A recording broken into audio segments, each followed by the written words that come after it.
নমস্কাৰ বন্ধুসকল, এইটো এটা আমাৰ ৰিজনিঙৰ নাম্বাৰ সিৰিজৰ কুৱেশ্যন। ইয়াত কি দিয়া আছে চাব। আমাৰ প্ৰশ্নবোধকত কি হ'ব সুধিছে। গতিকে আমাৰ দিয়া আছে 3, 4, 12, 39, 103 আৰু আমাৰ পিছতটো কি হ'ব সুধিছে। গতিকে আমি ইয়াৰ ডিফাৰেন্স কেইটা উলিয়াই লওঁ। ইয়াত 1, ইয়াত আহিব 8, ইয়াত আহিব আমাৰ 27, ইয়াত আহিব আমাৰ 64। গতিকে আমি যদি এইকেইটা সংখ্যা চাই লওঁ, এইটো আমাৰ কি হ'ব 1 কিউব, এইটো হ'ব আমাৰ 2 কিউব, এইটো হ'ব আমাৰ 3 কিউব, 3 কিউব মানে 27 আৰু এইটো হ'ব আমাৰ 4 কিউব। গতিকে আমাৰ নেক্সটটো কি হ'ব লাগে আমাৰ হিচাপত 5 কিউব।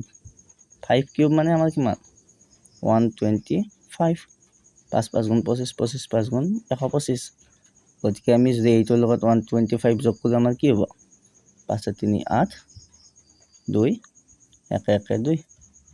গতিকে আমাৰ এইটো ৰাইট হৈ যাব।